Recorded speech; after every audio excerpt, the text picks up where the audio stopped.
I casi sono due: o mi sto pisciando addosso o mi sta esplodendo la vescica. I casi sono due: o mi alzo per andare a liberarmi e offendo gli aristocratici alzandomi da tavola prima di loro, o mi piscio addosso davanti a tutti i partecipanti al banchetto. Anzi, i casi sono tre. Trattengo fino a scoppiare, ma non do a nessuno la soddisfazione di dire che io, proprio io, sono maleducato. Ed in effetti, quando i casi sono due, come ad esempio essere copernicani o tolemaici, aristotelici o eliocentrici, io sono il terzo caso. Arrogante, tirannico, servile, libertino, fedele, rissoso, testardo.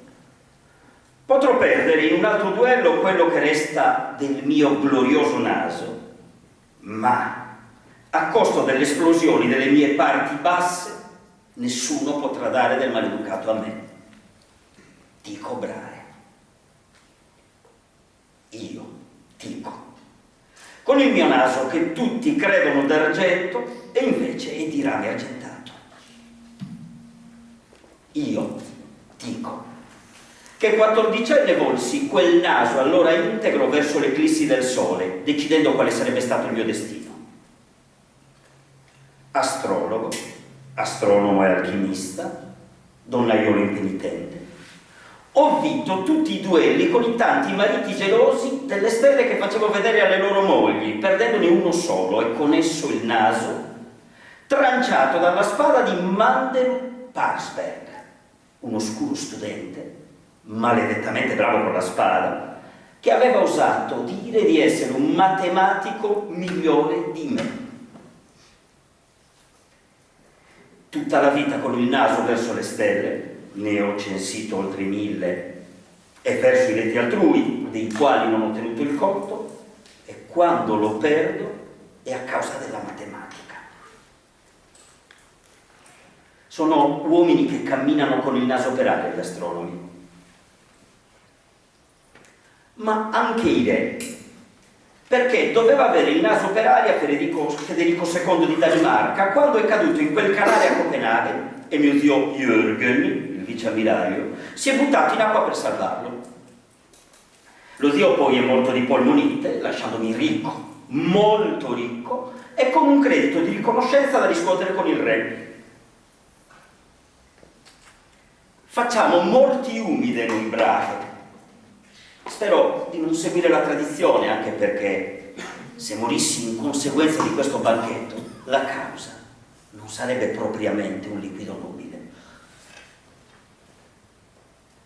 Ero già un astrologo e un astronomo di fama quando Federico II, per saldare il debito e assicurarsi i miei oroscopi, mi ha regalato l'isola di Hven, dove ho costruito il mio castello chiamato Uraniborg, in onore della musa dell'astronomia, e il mio osservatorio, Stjerneborg, il castello delle stelle. Fu lì che con il mio naso sempre all'insù, verso il cielo notturno, osservai una stella chiamata Nova, vicino a Cassiopea, mai vista prima neppure dal mio occhio leggendario e dunque mai apparsa prima. Fu allora che capii che neppure il cielo è immutabile e che anche le stelle nascono e forse muoiono, come tutto. Neppure Copernico, con tutta la sua presunzione nell'invertire terra e sole, aveva capito che l'etere di cui parlava Aristotele, quella sostanza celeste, divina, di cui si credevano composti i cieli, non esisteva. Fui io a comprendere che le comete, stelle vaganti nello spazio, come me nelle notte danesi, non fanno parte di questo mondo sublunare e che le sfere orbitali non possono essere fisiche, ma devono essere matematiche, per non essere perforati da quei dardi stellari caudati che nel loro moto regolare trafiggerebbero i cieli, se fossero davvero sostanziati. Il mio assistente, Keplero, cerca di convincermi della bontà delle teorie di quel polacco, ma so che mi ascolta con attenzione e freme dal desiderio di impadronirsi del risultato delle mie osservazioni. Intanto io sto per morire dalla voglia di pisciare. E se nelle stelle, se in una delle mie effemeridi fosse scritto che morirò presto, mi auguro di non spirare tra le braccia di Keplero, che non ama il mio sistema perché è stato sedotto da Copernico. Perché né le persone comuni né i monarchi capiscono quanto sia difficile la vita dell'astronomo e dell'astrologo. La tua vita è di notte e al mattino, dopo aver osservato le stelle, nel percorrere le strade percepisci il calore dei letti appena abbandonati dagli uomini, ma ancora occupati dalle donne. Percepisci il rumore dei dadi lanciati dagli ultimi nottamboli e senti l'aroma dei liquori nelle taverne.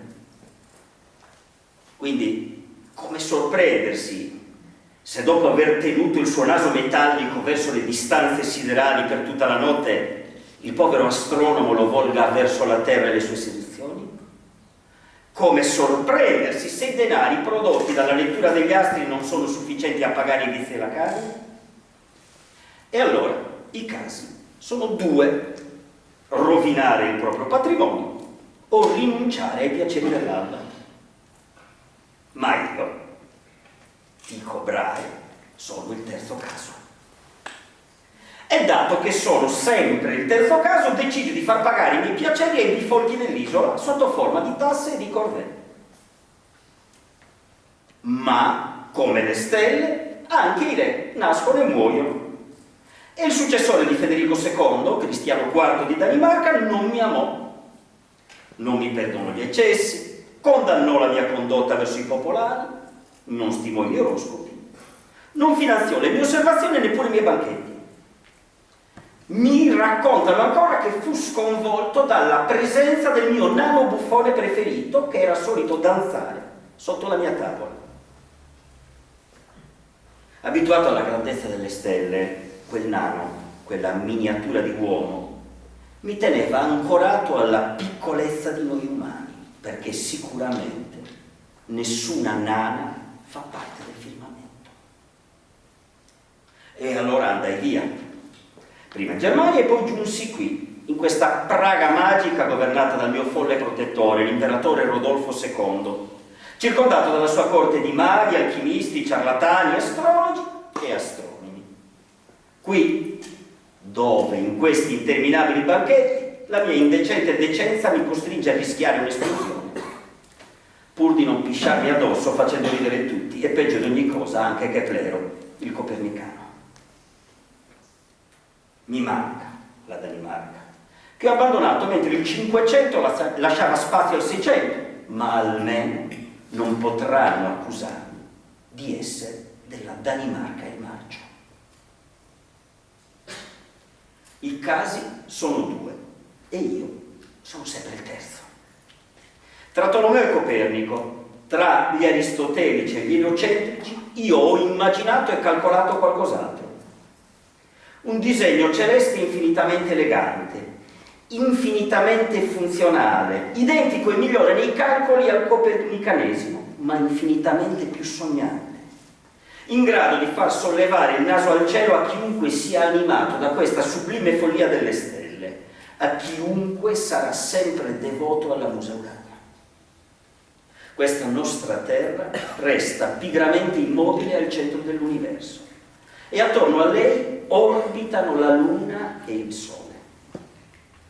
Attorno a quest'ultimo, come una corona regale, orbitano gli altri 5 pianeti: Mercurio, Venere, Marte, Giove, Saturno, con i loro nomi di antichi dei oramai tramontati.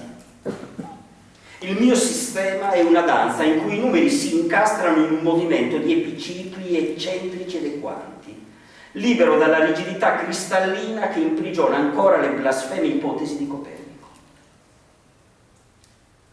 Quando i casi sono due, io sono sempre il terzo.